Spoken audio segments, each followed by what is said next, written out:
The Levcast. I'm gonna make him an offer he can't refuse. Frankly, my dear, I don't give a damn. I'm funny how? I mean, funny like I'm a clown, I amuse you. I'm the dude. I'm kind of a big deal. They've done studies, 60% of the time, it works every time. Did you have a brain tumor for breakfast? Ma, the meatloaf! Why so serious?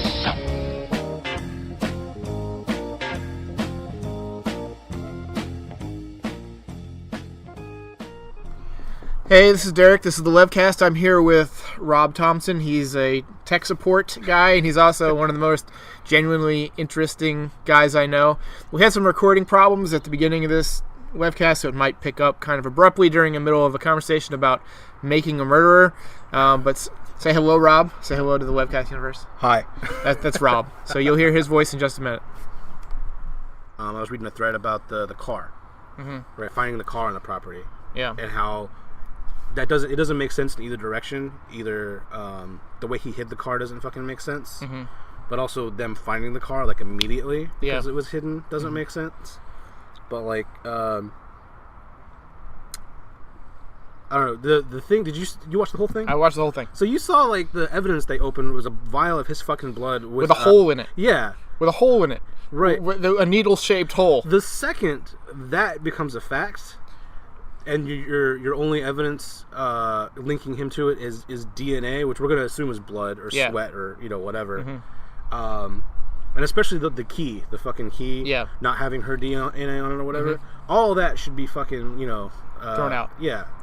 There's the legal system in this country is just so messed up. I've been watching The People versus O.J. Simpson, and I got to tell my O.J. story at some point. My Fred Goldman story, but the fact that he can get away, and somebody like Stephen Avery and Brendan Dassey, spoiler alert, don't, because they don't have money. Because they don't have money, and they're also not smart. Right.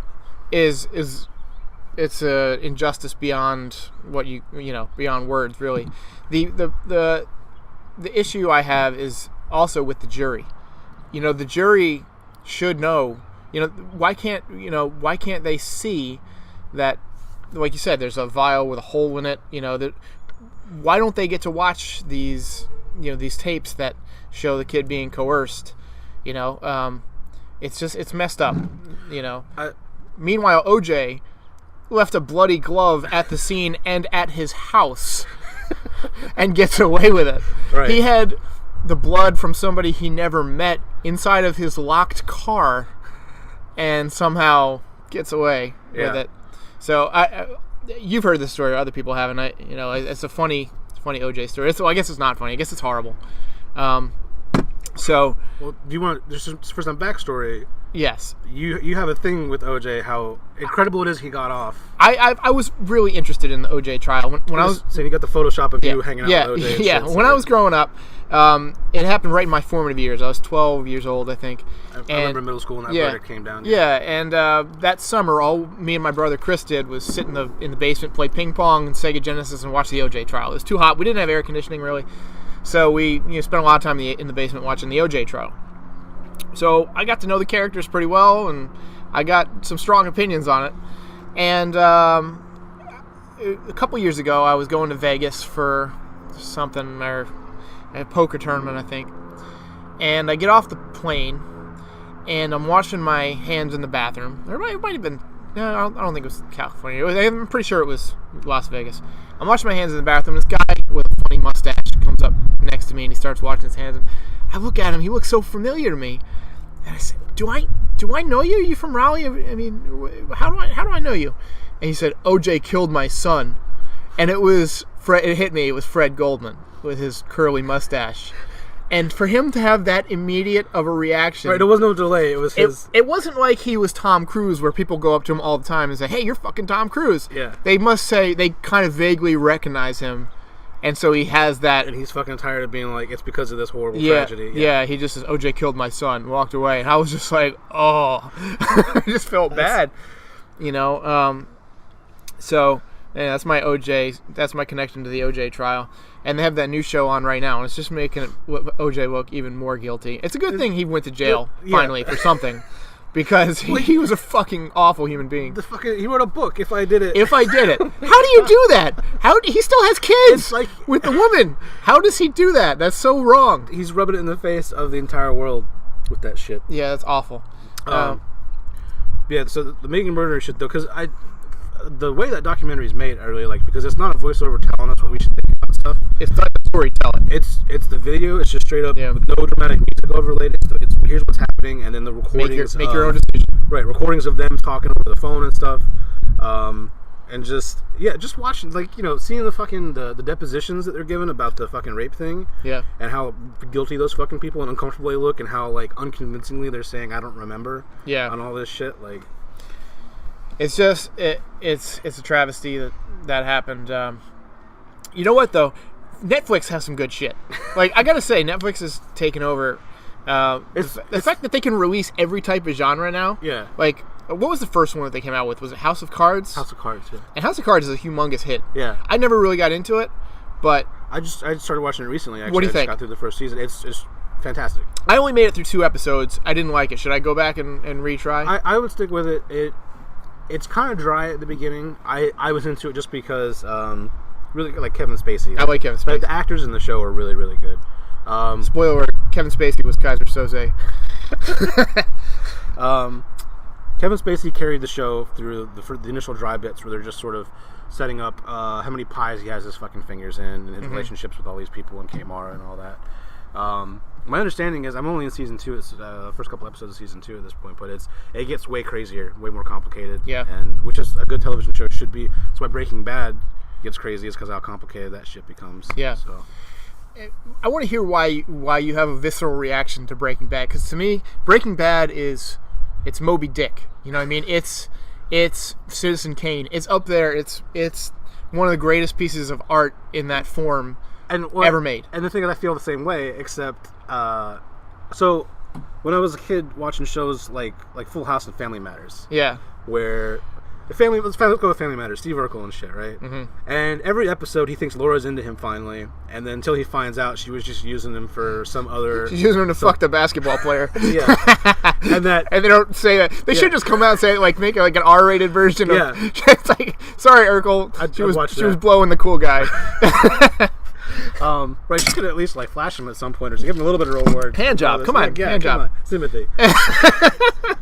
No, and then that moment where he gets really embarrassed and sad. Yeah, I had a really strong reaction to that as a kid, and I would change the channel. My little reaction, I'd have the remote in my hand, and I would change the channel at that moment because I couldn't deal with that emotionally. It's the same. Louis C.K. does a bit about how he's driving in the car and he's thinking about some embarrassing shit he did, and he changes the radio station because he's trying. I do that. I'm fucking my Spotify or whatever. I go to the next song because I'm trying to escape whatever fucking state of mind that I'm in. Then right that second, I'm thinking about this horrible thing. So that's Breaking Bad for me.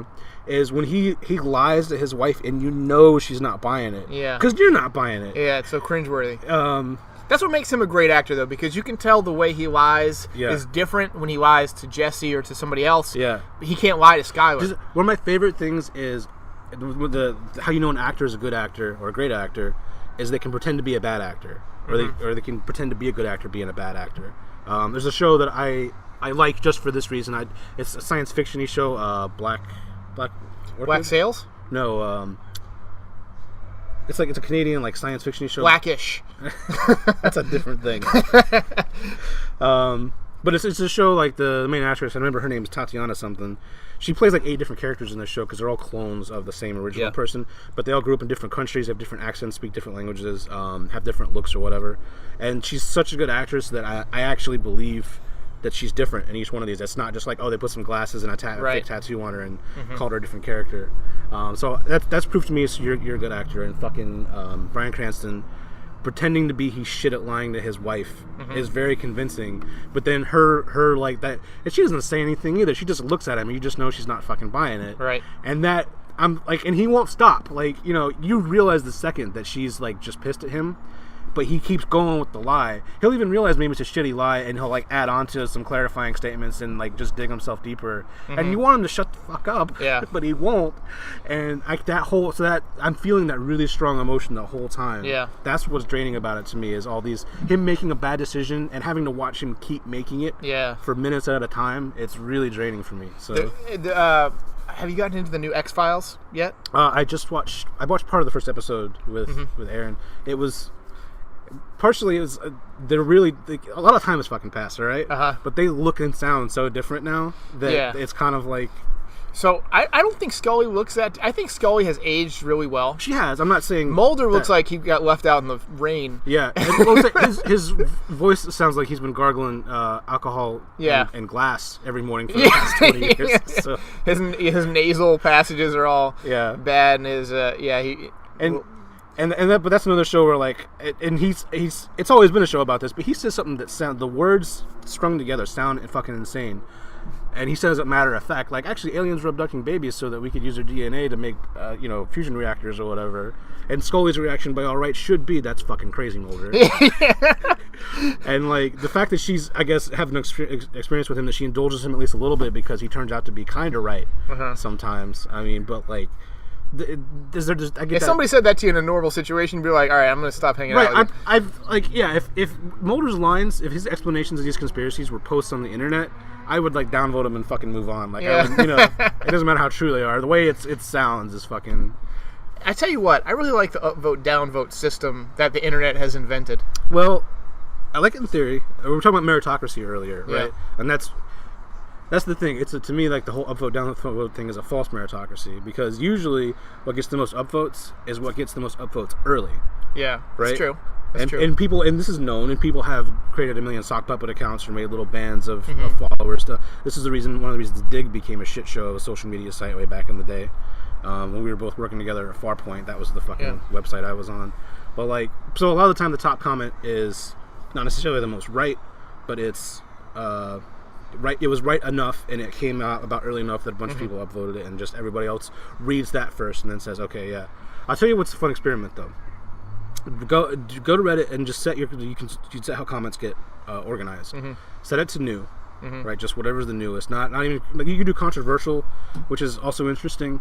But for like, basically, I accidentally set my comments to new for like a week and a half and didn't realize it. And for like a week and a half, I just thought Reddit had gone to shit. Like, it had gotten invaded by like white supremacists and like, and horrible bottom of the barrel people. I'm like, what the fuck is up with the comments on Reddit? And it's because when you see new, you see a couple of like voices of reason, and then you see a bunch of people doing what they do on the internet. New fag. Yeah. Yeah. So, I lost faith in humanity for a week before. Yeah. Because to me, I thought I was still reading like the top-ish responses and stuff. So. You know what's interesting is to read the comments on Reddit and then read the comments on Facebook on like the same article. Yeah. And Facebook, they don't have the upvote downvote system or a filter. You'll almost always, it's the worst of humanity immediately. Same with YouTube. YouTube is awful. So Facebook is terrible. What you're talking about, I know exactly what you're talking about. But it's in Reddit, there is a hive mind, right? There are ideas that tend to get upvoted and downvoted. It's very pro-Bernie. It's very liberal in general. And sometimes it's not as liberal as it is just anti-conservative or whatever. In a lot of ways that I agree with, but a lot of ways that are just circle jerky to the point that I kind of don't care about that. The thing about Facebook's a giant fucking echo chamber, right? All your circle, your Facebook friends, are almost all people that you already agree with. You're friends with them because you kind of have similar stances and opinions. I don't tend to be friends with people that I don't agree with very much. And I think that's just how it is, right? That's human. So when you see these shits coming from these places in Facebook, it's like this echo chamber is like leaking, and you're getting this taste of. I'll give you an example. There's a guy I'm Facebook friends with from a couple jobs ago, and he's very, very Christian, very like hyper Christian, like raised very strongly. Whatever. Nothing wrong with that. Nothing wrong with that. I liked this guy. I worked well with this guy. He was eccentric in some interesting ways. He would fart the way some people burp. Ugh. Where the polite thing is like hold it in, do it somewhere where nobody's just let it rip. Like if I have a burp, if I had a burp right now, I'd just let it rip and I'd be like, excuse me or whatever. Yeah. That was him. He'd be talking, he'd be mid sentence, and he would fart and be like, oh, excuse me, and then fuck it. All right. So he's a weird eccentric guy, but I liked him in general. He was smart and worked hard. And we got in some discussions about religion and how my whole thing, you know, Christianity in America is very, there's this really huge tendency to believe in young earth creationism and not believe in evolution and things like that. Right. And he didn't believe me because he's like, no, I'm Christian and my church, we're not like that. And I was like, no, this is super widespread. And he's like, no. Well, I'm watching his fucking Facebook feed now, and how he's got all his extended family members posting these things about how young earth creationism is true and global warming is not happening and evolution isn't real or whatever. And he's arguing with them because he's a smart guy and he's very science, you know, oriented. But so to me, it's funny. I'm like, I'm seeing this echo chamber leaking because I'm only because I'm friends with this guy who's on the edge of that whole thing. And it's the same shit when people post these pro-liberal, you know, these Bernie versus Hillary things and these why Trump is awful things. I see these because I'm in the same echo chamber as a lot of those people. Even though I try not to respond to those. I mean, when you're dealing with somebody in real life who says something like, you know, the world is 6,000 years old, or, you know, evolution isn't real, things that you obviously don't believe in. Yeah. How do you handle that? What's your approach to that person? My mindset is that there's no way I'm going to change their mind. Whatever convinced them of that. It doesn't matter how well I know this person. Usually we're talking about, I know some of these people. They're usually coworkers or something. This is not a relationship that has a strong enough level of trust for me to affect that opinion.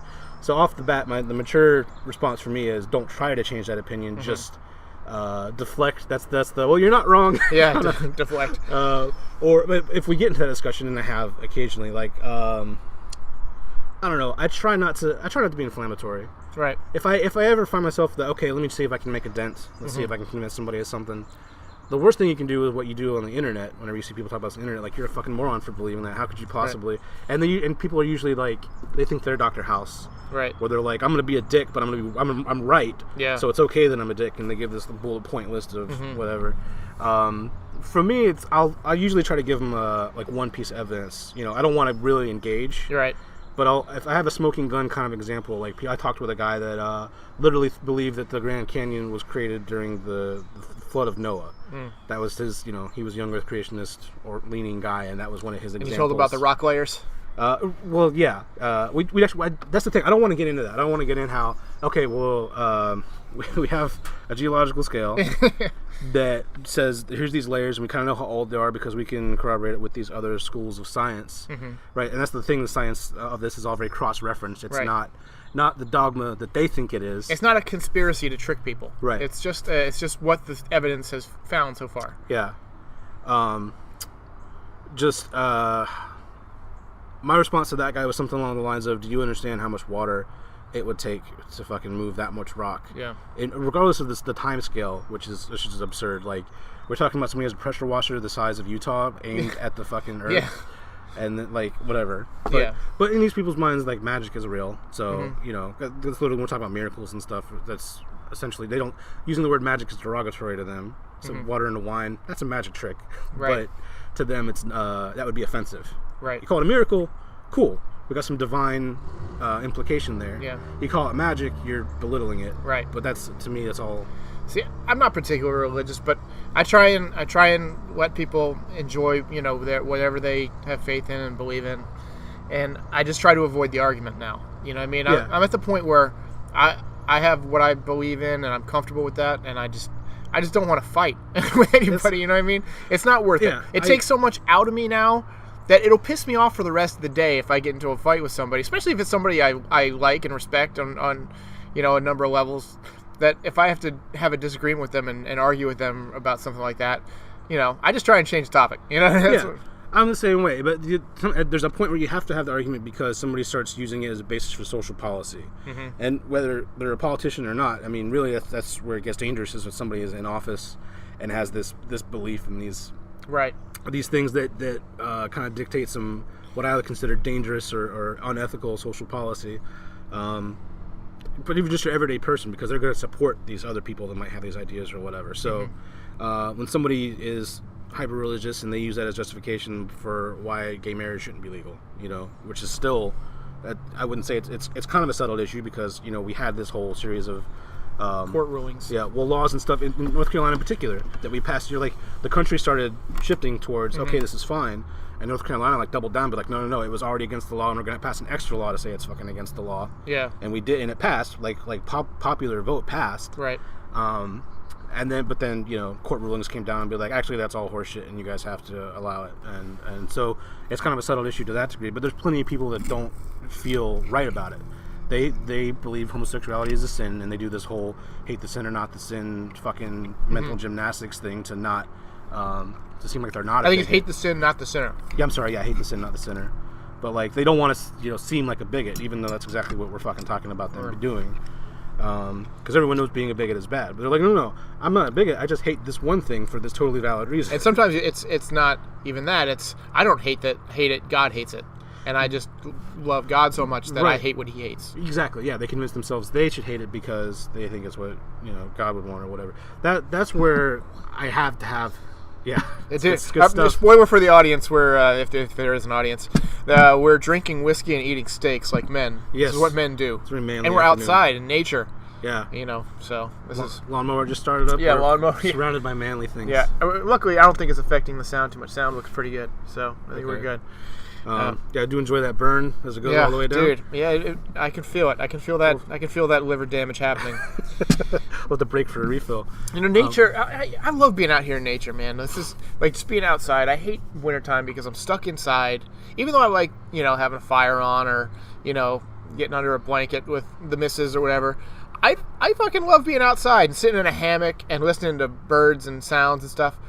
And in fact, I've always been anti-hunting. I've always been somebody I don't think you should shoot defenseless animals or whatever. But as I've grown older and I've learned more about nature and stuff, I think I could do it now. I think I could go out in nature and shoot an elk and eat its meat. I think I could do that. And I don't think I would feel bad about it because, one, meat is delicious. Two, it helps. It's a natural way to survive.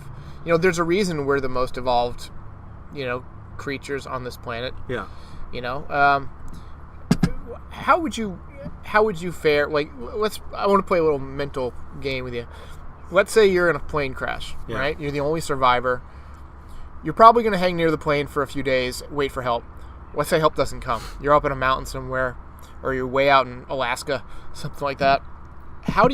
What's your approach to survive in nature? Do you think you could do it? I don't know shit about hunting. Yeah. So, getting meat would be, I would say, off the table for a while. Yeah. A lot of trial and error there. I don't know.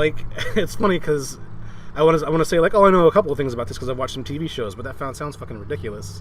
Yeah. But that's the gist of a lot of people's knowledge about a lot of things is, oh yeah, I saw it on TV once. I know how to do that. Yeah, creating a trap to catch a squirrel on a branch sounds easy in theory because when you watch it in a movie, the trap's already there. They don't show the guy climbing the tree and trying to tie a perfect knot and set a trap that's going to fall on a squirrel. Yeah. My approach, and luckily I've been blessed with a good arm, I would try and grab a rock that's about baseball size and hunt around until I found an animal smaller than me and try and hit it with the rock. Okay. And then eat it. So you're going hunting without a gun. I'm going your caveman gun. Yeah, my caveman gun. I just want to disable something enough to where I could beat it to death. I think I could probably. I know enough about fishing where I could probably find where the fish are anyway and rig up something to catch a fish, whether it's a spear that I have to sharpen with a piece of stick, or whether I have to make something out of some, shoelace, and a, whatever I could find that's sharp, I think I could survive for a moderately long time, a couple weeks at least. I would like to think that I could, so I could build a lean-to. That I've seen on TV, but that's not, What's a lean-to? That's your survival 101 shelter. Uh-huh. You don't have let's say the plane doesn't have anything you can, be in, but you need some protection from the elements, at least that little bit. It's basically a room with one wall. That's something I didn't even think about and a lot of people probably wouldn't think about is protection from the elements. Yeah. My first thought when I'm out there in nature in the middle of nowhere is, how am I going to eat? How am I going to drink? What I don't think about, it gets fucking cold at night. Yeah. There's bugs, there's snakes, there's bears. Where am I going to piss so that animals don't smell it? That's the type of shit that you got to think about. Yeah, I think I could probably make up some kind of hut out of, mud and rock, at least enough to where I could crawl in and get underneath. There is a YouTube video, I think, somewhere of somebody building like an ancient hut by hand. I know the one you're talking about. Yeah. It's crazy because they cure fucking slats for the roof. Yeah, and shit. he makes like a fireplace and stuff. Yeah, that's hardcore. Right. And the video makes it look like he does this in like an hour and a half. Like, there's no way. It had to have taken days. Yeah, it had to have. But and he got nasty. Like, he was dirty. I don't like being that dirty. But I think if it's a matter of surviving or being dirty, have you ever watched Survivor Man? I have not. Les Stroud. I recommend those. They're entertaining, and it's not like it's people that have this argument. This guy's better than Bear Grylls. I happen to agree with this because Bear Grylls has a fucking camera crew out there. Mm-hmm. If shit gets bad, they leave. They stay in a hotel overnight, whatever. Mm-hmm. He's all like flash in the pan, like, I'm a tough motherfucker, but really it's just a TV show. Mm-hmm. Les Stroud is his own cameraman. He carries all the camera gear.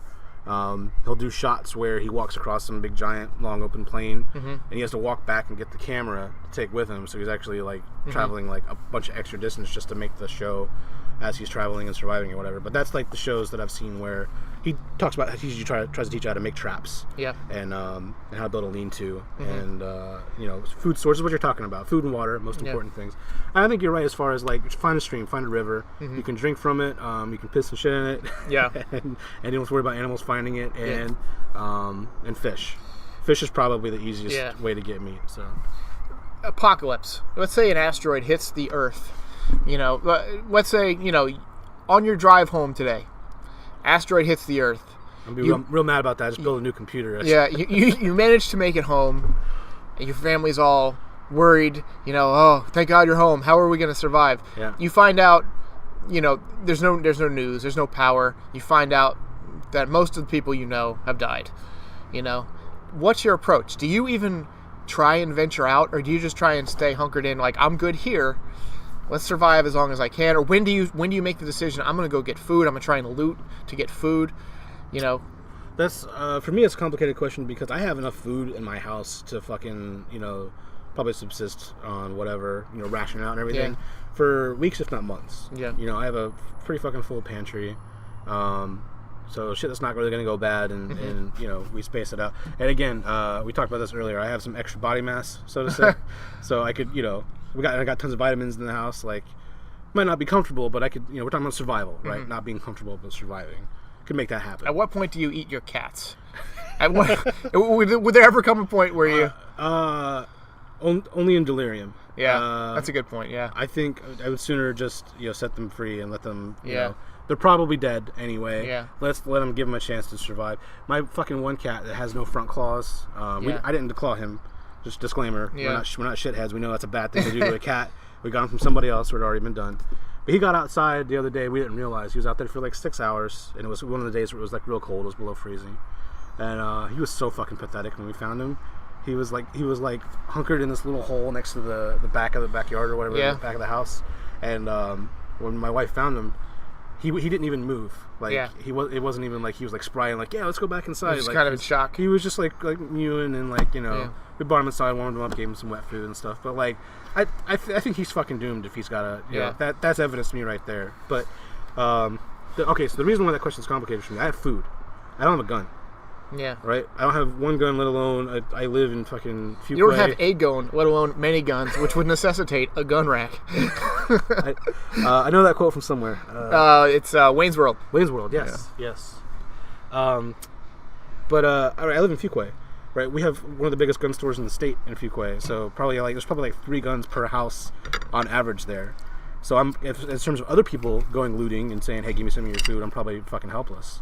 So that would be the whole your scenario. I do this today where I don't have time to plan and go and get a gun.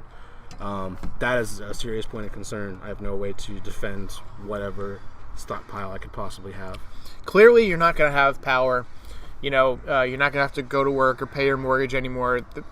Society has been reset in this situation. There's presumably no consequences for anything.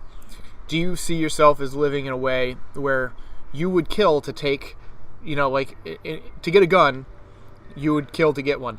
No. No? No. Actually, it would probably be fucking hard to do that because the person who has the guns will probably shoot you before you can. Well, if we're assuming I can be fucking, like Metal Gear Solid, sneak up behind a dude and slit his throat. Yeah. Or, just if it's a situation where I'm just trying to get a gun, no, that's fucked up. If it's like there's a kill or be killed situation where somehow I come out on top and then I can take this guy's gun, I'm not going to feel bad about that. Yeah. That's not a situation I'm going to try and put myself in, but if I ended up there and somehow won out. Do you think most people would, be like it would be in The Walking Dead, where most people just become savages to where they'll just kill? You know what I mean? Do you think they're... All right, so you said civilization gets hitting the reset button, right? Yeah. Default state for humans is hunter-gatherer, right? Yeah. That's what we're talking about. Even if you lived in a city, apocalypse city or whatever, you're still hunting-gathering. Maybe not animals, but food. You're hitting up 7-Eleven. Yeah, whatever you think still has some kind of sustenance or whatever. And you're doing it the same way. I think, and if you've got a group of people that depend on you, I think that the stakes are a lot higher. You're willing to do a lot more to get it done and whatever. In primitive cultures, cannibalism is still pretty normal. Where you'll encounter another tribe, you get into a war, you kill a few of them. All right, let's eat the people we murdered. Well, and I could see that happening. I could see us reverting once we start running low on food. Yeah, I could see us eating each other. Sure, I could see somebody making that rational decision of it's wasteful to that's meat. Yeah, and we don't have shit stockpiled. Right? So. Except for salt and pepper, which makes meat taste terrific. We don't have meat, but conveniently we have lots of marinade. In terms of overall strategy, though, I mean, you're making a good point. Like, I would get away from civilization. I agree. At the first point that I thought it was safe to do so, at the very beginning, that's suicide. That's a mad dash. Yeah. That's in the movies. They always show like the line of cars going nowhere out of the city. That's what it would be like. Yeah. So see if you can ride out the beginning of it and get to a point where you can make a plan. I would hang tight probably for a month or two, as long as I could. I would go after stuff that I could cook on the fire. Chickens. I'd try and steal chickens. I'd try and, Okay. I would eat dog. I don't care. If it's the civilization, I wouldn't eat my dog. I'd eat the neighbor's dog. I think it would take me a while to get into that mindset, because clearly there would be a change. Yeah. And that's, I think, one of the things the show Walking Dead is about. Yeah. That people miss the point. People say that show is people arguing and then zombies show up sometimes. Yeah. It's about adjusting to a new lifestyle. Yeah. Where you're this person now that can't exist in this other society that you're just forced upon you. So I think one of my goals would be what you saw in Fear the Walking Dead, which is to get a boat. I would try and get to somewhere where I had access to fish. Yeah. To where I could get away from, tribes or whatever. Problem is fresh water. You're out on the ocean, you don't have fresh water.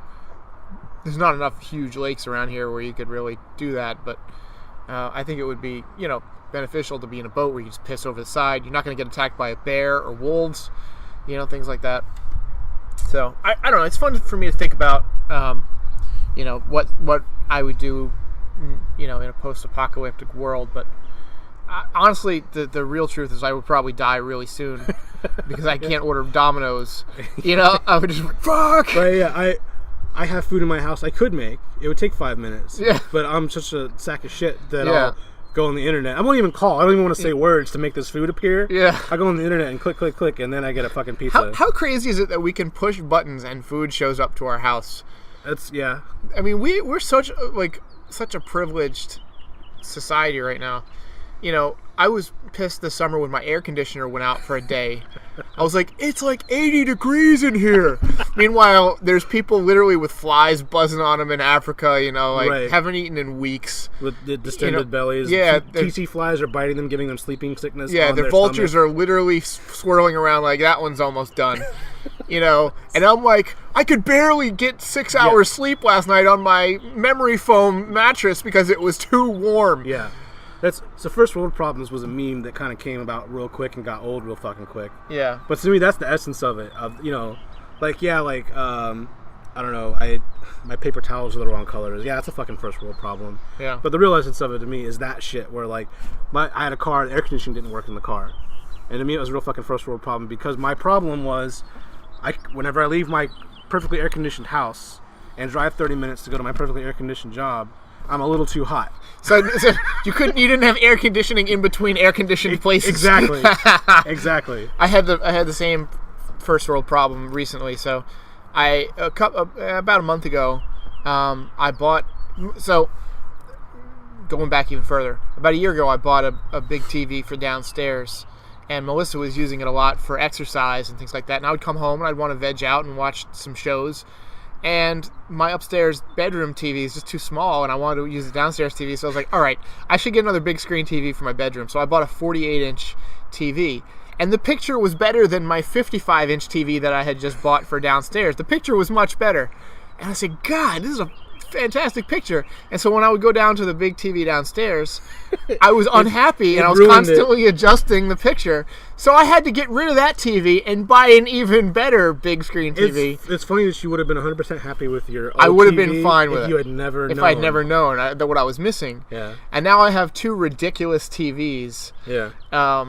And please don't rob me. And like I would have never known. That was a first world problem. My picture was not as perfect as it could be. It was slightly washed out on certain shows. I was just like, oh, this is such... I know what you mean. No, it's the concept of if it could be better. Yeah. I want it to be better. Yeah. I don't want to take, that's just good enough. Yeah. If I could get better. Right. And luckily, I was able to sell my old one and make it work to where I didn't really have to pay much for the new one, an upgrade, like it was like $120, which, it's really not that much to pay for like the experience of having a much better entertainment, center. But just the fact that I had to do that is an enormous first world problem that I feel extremely guilty about. Right. I could have just kept my perfectly fine TV and donated some money to like some homeless people. See, that's like what you're talking about is the tier. That's like there's tiers of first world problems, and to me the heart of the real spirit of the thing is I'm doing a thing that you couldn't do in a third world country. Yeah. And these things that are like, I'm doing a thing that I couldn't conceptually explain to a person in a third world country and have them understand. That's the upper tier, you know what I mean? Whenever I'm like, my screen is not big enough, I need to get one that's 1.5 inches wider or whatever. Yeah. Explain that fucking problem to somebody in Ethiopia. My thumbs are too big because I have too much food that I can't type on this really amazing technology. I don't like this Lapsus touchscreen laptop I have because it's a little too slow. Whenever I tap it, it takes about a 3/4 of a second, and I wish it was more like half a second. Like, explain that fucking problem to a child that's starving to death next to an open sewer. To bring Louis C.K. up again, his I'm sure you've seen this, where he's talking about people using their phone. He's like, it just won't. Give it a second. Yeah. It's going to space. It's going to the fucking outer space. Like I had to sit at the airport on the tarmac for 30 minutes. What happened after that? Did you fly through the sky like a bird? Was it amazing? Did you experience the miracle of human flight? My favorite part of that story is they say, "Oh, we have in-flight Wi-Fi." Everyone's like, "Oh, yeah," and and then something happens and it goes down. And one of the guys that was using it was like, "This is bullshit." Like, and his comment was how fucking amazingly the world owed that shit to him. How quickly does it owe him? Yeah, he didn't know it existed before. But that's all of us. That's what if something happened to your TV and the quality went down a little bit to match what your old TV was? You'd be pissed, right? I'd be pissed. I would keep it. I don't think Melissa would be down with me spending another $100+ or trying to sell. Yeah. I would feel bad selling it too to somebody if I the quality wasn't as good as it should be. But we live a life of minor upgrades. We do. Yeah. Life is a series of upgrades until you die. Yeah. There was a funny thing on Twitter. It was what is marriage in like a few words? What is marriage? And somebody said one that I really thought was amazing and describes most people's marriages that I know perfectly. Life is watching HGTV together until you die. It's exactly what it is. We watch a ton of HGTV and right. Me and Aaron talk about our next house all the time. We're using like words that we never. Like, we watch a ton of Property Brothers and Love It or Listed and whatever. We talk about these things like we're experts, like, about talking about redesigning our ensuite. And but we all really... It's a great open concept. Exactly. It's very modern. Yeah. I really like how that wall just pops. Like, we're not fucking interior designers. We don't know shit about shit. We know what we like. Yeah. We know when somebody's doing one of these shows and they're doing a shitty design, we can call that pretty well. But, like... my favorite thing about we actually haven't been watching that much lately. We watched a shitload of Property Brothers for a while, though. Those guys are mad rich, by the way. They are super rich. Did you know one of them was an actor who was actually on the X-Files? I did not know that. Yeah, I forget which one of them. And one of them was a magician. Because there's like multiple brothers, not just the twins. Yeah, so we're talking about the others. There's the Property Brothers, the two twins. Right. And they were, one of them was an actor, one was a magician, and now they're whatever Property Brothers. Yeah, they have multiple TV shows. Those shows are made by their own production company. By the way, how weird is it that twins exist? Yeah. If you think about it, like they look exactly the same, they sound exactly the same. Like I can't imagine if there was another me. Yeah. You know what I mean? Well, and you never see like a fat twin and a thin twin. You know what I mean? No. You know, that kind of makes you think that maybe genetics is, but honestly, if they're genetically exactly the same, you would think that they have the same tastes, the same, energy levels, metabolism, things like that. I'm going to pause it for a second. You guys won't notice. And we're back with fresh whiskey. I ate a piece of your steak while you were gone because it was just sitting there, and I've already gone through mine. You might be one of the most carnivorous people I've ever met. I'm disgusting. I eat a lot of meat. So we're talking about how weird it is that twins exist and Property Brothers. Yeah. I can't imagine having a duplicate. By the way, side note, anecdote, Property Brothers. Multiple people that I have introduced this show to in real life, including my dad, immediately asked the question, are they gay? I had the same thought. I looked it up. I don't think they're gay. No, okay. Here's my anecdote about it. I was trying to Google something about this, and I realized if you type in Google, are the, and then first letter, like P, are the P, it finishes Property Brothers gay. That's funny. And there's a bunch of other letters, like H, are the HGTV Property Brothers gay?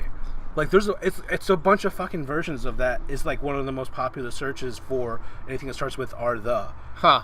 That like just something I happened to stumble into when I was fucking. I wonder, and I should know this, but I wonder if there's some kind of algorithm with Google that changes, like knows what you've been watching, the Property Brothers, and figures you're about to ask that question. Every now and then, Facebook will hit me with an ad that's way too specific. Yeah. That I'm like, I hear you're looking for orange T-shirts that say Rob on them. yeah. That's called remarketing. So what it is when you visit a site, Yeah. There's a little code, a cookie that gets hidden behind an image, and they have deals with Facebook or whatever will sell ad space to Amazon or whatever.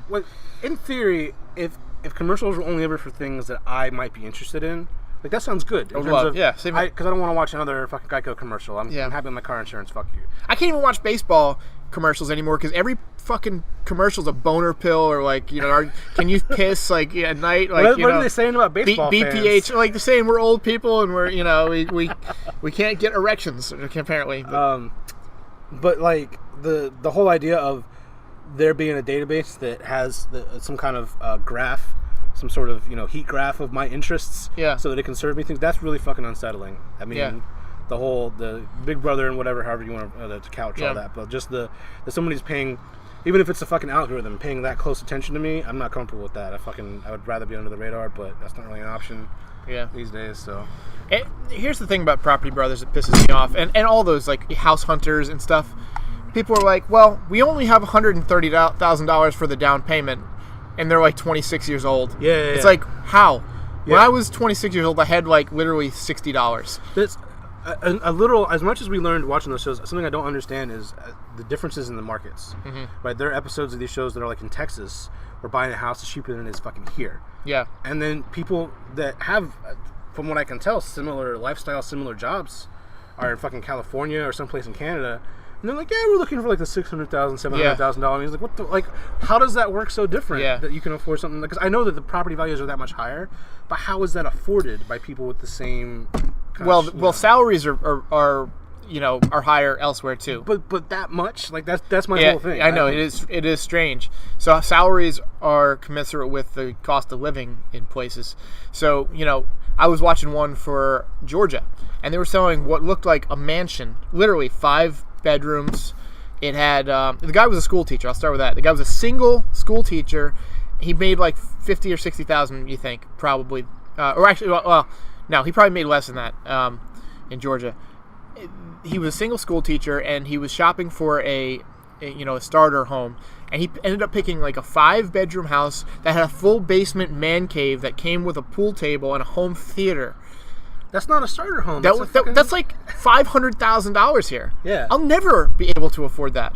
In my, current lifestyle, we're hoping that, at some point we can upgrade from this house, which we like this house, but, I don't ever see living in something that nice around here. And it just blows my mind in certain areas. Now, granted, there's not a lot of jobs in Georgia compared to here. Like, this is a place where if there's more jobs, you don't have to pay people as much for those jobs. The jobs, people can be replaced. There's, 3 colleges. You can always replace people with young people. If you go to some place that has unions, the unions tend to pay more. So it's it's complicated, and I wouldn't pretend to understand it, but it's definitely interesting how you can get certain different qualities. Just seeing that somebody can be enough of an ordinary person that they're like me, they're on a fucking TV show. Yeah. Right? They're not Donald Trump rich. They're not, on a planet. They don't have fuck you money. Yeah. But, and then, like, I like this one, but it's just, it's it's like $100,000 out of our price range. I really was hoping not to go over $1 million. Yeah, yeah. It's like, Jesus Christ. Who the fuck are you? Exactly. It's not fair. But life isn't fair. I feel like we got off topic of something, Property Brothers, HGTV stuff. Yeah, it was just being married, and that's what you do is you watch yes. Watch a lot of HGTV. Me and Aaron, we pick a show. And we watch through as much of that Binge. show as and not even like back to back, like just one episode a day. But that's a guaranteed some time we're spending together, sort of. Yeah. We can talk about the show a little bit. I think that's something that people before they get married don't realize how important it is after you get married to just like hang out together. Yeah, you know what I mean? Because you can become roommates. If you're doing your work and you're not really just like hanging out, you're paying the bills or whatever. You become sort of like roommates, and you spend some time, every once in a while just together and hang out. Just you remember, hey, I really love this person. Yeah. I like being around this person. I enjoy just talking with this person about stuff. And if you get away from that, it can really affect your marriage. So Melissa and I definitely have we spend a lot of time just like hanging out, watching TV, and let's go on a date now and then. I think people need to. It's really healthy for your marriage to just spend time together. Sometimes the roommates arrangement is kind of nice too if you're both kind of doing your own thing. But yeah, you definitely got to get back to that. Yeah, there are times, and that's another thing. It's on the other end of it. You need your space sometimes. There are certain times where I'll go upstairs just because I want to shit in a bathroom that's far away, and just so I can make noises. Just like I can just. I just want to be, and sometimes, like I'll be downstairs and I'll be watching something show. I'll be watching Breaking Bad, or I'll be watching a baseball game. Yeah. And she'll come down, and I'll just, I'll find a way to weasel out and go back upstairs and use that TV because I kind of just enjoy the solidarity sometimes. Sure. And it's nothing against spending time with anybody. It's just sometimes you just want to be by yourself. Yeah, and by default, I'm an introverted person. Which means, being away from everybody, including my wife, who I like very much. So, that's my default. I have to reach, it costs me energy to interact with the people, and then I gotta go and recharge, which for me is we have a 3-bedroom, and then one of those is my office with my desk and my badass computer and shit, so. So you made a new computer. What's that? Tell me about that. So, I haven't built a computer in, like, almost a decade, and I felt like that made me a bad nerd. Yeah. I've had computers and I've owned plenty of gaming consoles and stuff, but I've always kind of had hand-me-downs. Computers wise, especially, I've always gotten a computer from somebody else. They're upgrading. I'm gonna buy their thing because it's better than my thing, even though it's old hat to them.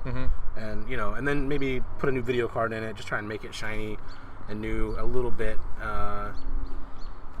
But to me it was always mid-grade shit. I fucking make money now. I'm an adult. I don't want a big boy toy, right? And here's the thing: my budget for this was $1,200. I went over that. Just spoilers, whatever. But I'm thinking about this, and people spend way fucking more money than that on their hobby. I spent $1,400 on this fucking computer, which I'll give you some really boring ass specs on in a second. But nobody cares. Whatever. It's fast. It's fast as hell is the point. And it's going to be fast for a long time. It's there's no such thing as future proofing. Yeah. But it's going to be. It's going to last a while. You're going to get your money's worth. Yeah, it's state of the art for 3 or 4 years, at least.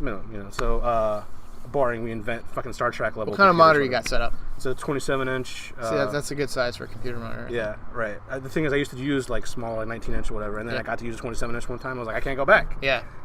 We talked about that earlier. There's a point where it gets too big, though. Like, there's a guy I work with who has like a 42-inch setup. Yeah, I don't like being too close because the pixels become visible. Yeah. I don't like that. It's one of the reasons, my TV, I don't like to sit too close to it because it actually degrades the quality the closer you sit. Yeah. So go ahead. Right. I don't like it being so big that I have to move my head to use my peripheral vision. Yeah. Because I play like shooters and shit. That's really important. But like, so there's a YouTube channel I've been watching called Demo Ranch, where this guy owns a ridiculous fucking collection of guns. Mm-hmm. He owns like a 50 caliber Barrett sniper rifle. You know what I'm talking about? They're in video games all the time or whatever. He has one of those. Those things are like minimum $11,000. This guy has an insane gun collection. So his hobby, he spends he's buying new guns probably every year, right? Mm-hmm. Maybe one a month. Who fucking knows? So I spend $1,200 on this thing one time in 3 or 4 years. Like, it still doesn't compare what people are spending on their hobbies for shit like the gun thing. So I feel totally justified in dropping that much money on this thing. But then, I wanted to get something for a change. Was like, I got the biggest and best processor for what I want to do. I got it's a Skylake. It's the new 6th generation Intel shit. How big's your hard drive?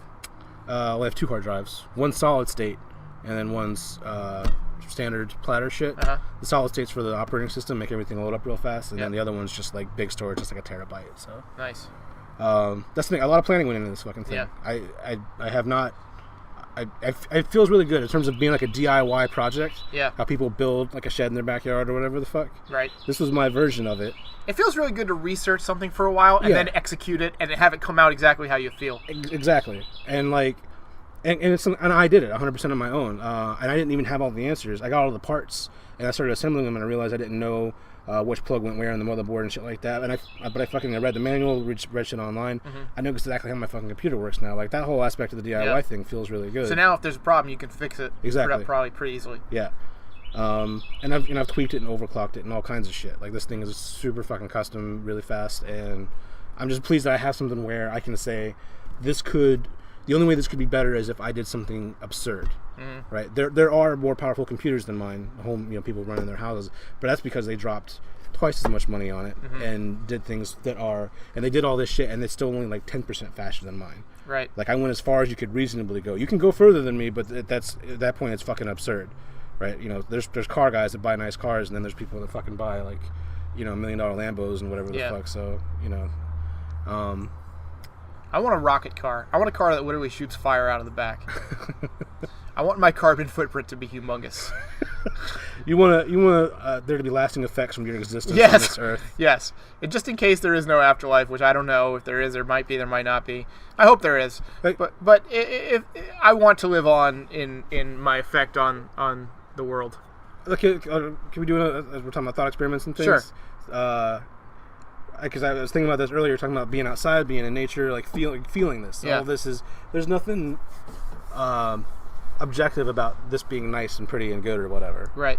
But in terms of why we like it as humans, it's because the wind on your skin feels good. It smells nice to be out in the fresh cut grass and whatever. Well, if you could. If, say, next year, Apple, whoever the fuck, Google's like, hey, we figured out how to do robot bodies. We can transfer your brain, your consciousness into a robot body, and you'll live, theoretically forever because you can just upgrade parts and then when they wear out and shit, right? But that means, so here's the thing, this is my robot body question, because we're talking about fully, artificial or whatever. Right. So it means basically you give up food, can't taste shit anymore. Yep. You give up sex. No, not doing it. You would rather be mortal for however many years you have left than have the chance for immortality. Here's the thing. I would be tempted.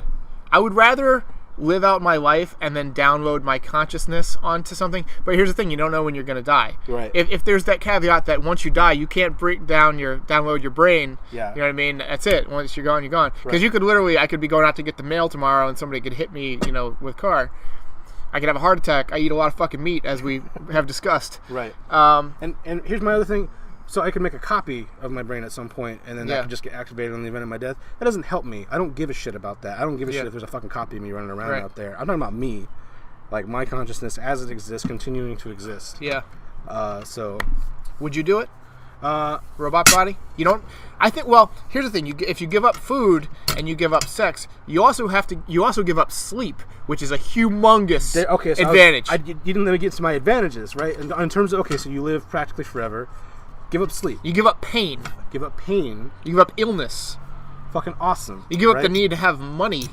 Right, you could just, to survive, it would be dirt cheap. You could live in the mountains with your fucking fusion reactor power core or whatever the fuck Tony Stark kind of technology we want to theory craft here. Theoretically, it would improve my quality of life in a lot of areas, but it would also decrease it in a lot of areas. So it was not something I could decide by the end of this podcast. No. It's something that I would have to sit down and have a discussion about. I wanted to plant the seed, the thought. Cause that's going to fuck with me for a while now. Putting it in that context of, man, you give up some crazy shit because I fucking love food. Who doesn't love fucking? Yeah. But live forever, okay, obvious bonus. But then no sleep, I can just be productive all the time. Yeah. So that's what freaks me out about, the robot age is coming. Sure. We have, they're in Japan, they have robots that they're starting to, I think in Japan they're primarily using them as sex robots.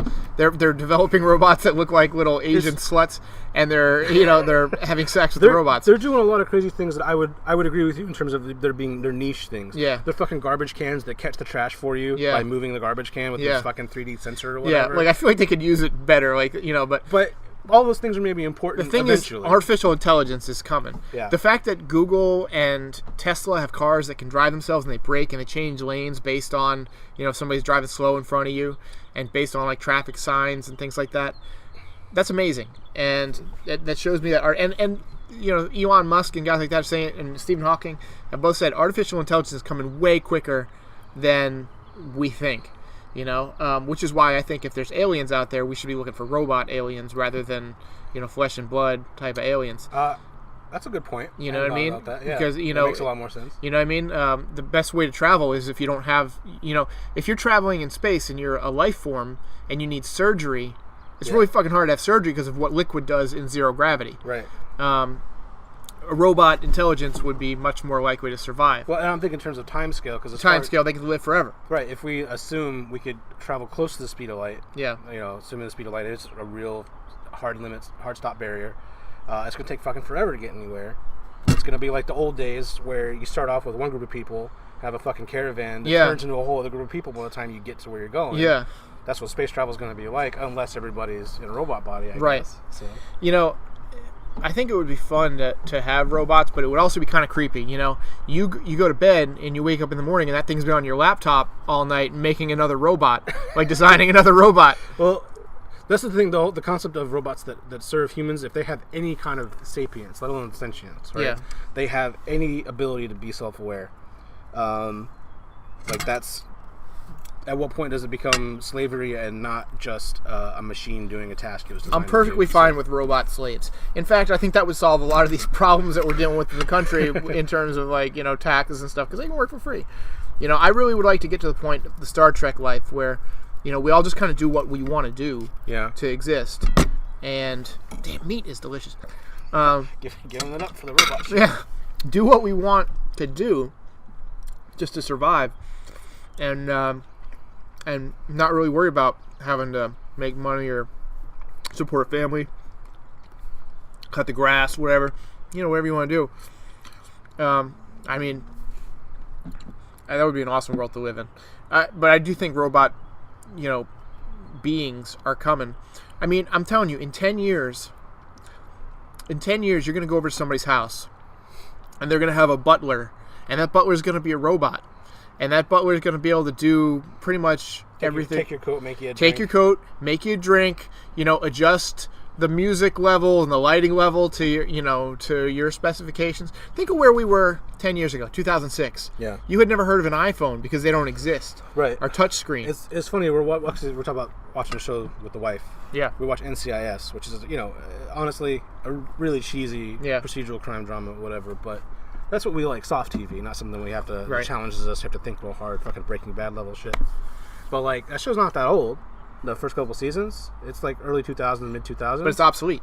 But like watching them get on a cell phone is like, what the fuck? Where did they get that? Yeah. But it's funny. Yeah, it was only like 10 years ago. But it's the iPhones and Samsung Galaxies and whatever are so commonplace now that seeing somebody with a flip phone, I'd be like, did you time travel? How the fuck did you get here? So I'll tell you a story that this guy I worked with, Anthony. He asked me if I had a power drill, and I said, sure, I got a power drill.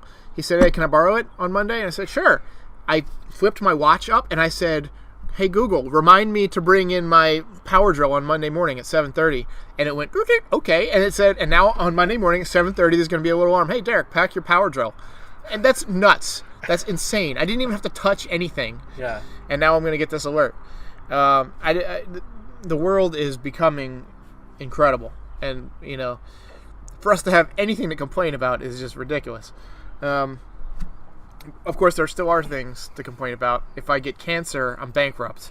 You know what I mean? Like, shit, if there's, there's ISIS literally thinking every day of ways to murder me. That bothers me. That's one of the reasons I actually kind of like Donald Trump, is because he actually takes them and North Korea seriously, and people who threaten you threaten your existence. You should kill those people, I think. At least that's my view. Okay, I mean that's a bigger topic than 5 minutes on a podcast. But, and we can skip that. But okay. It's just it's a problem that we created, and every time you try and solve it with violence, it recreates itself. And So, anyway, we should probably wrap it up and get to the point where it's going to be too big for me to upload. We're at 59 minutes. That's about an hour. So, any closing thoughts for the universe? All right. Here's the last thought. You got 30 seconds to come up with your tombstone epitaph. My tombstone. Shit, man. He lived to be 6,000 years old. Yeah. Right. I hope my tombstone's on another planet somewhere. There's a toast that I like to say sometimes. May we be buried in 100-year oak, and may we be buried in coffins made of 100-year oak, and may we plant those trees tomorrow. Nice. So that's good. All right. Let's wrap it up. Thanks, Rob, for joining me. Sure. And this has been the Levcast.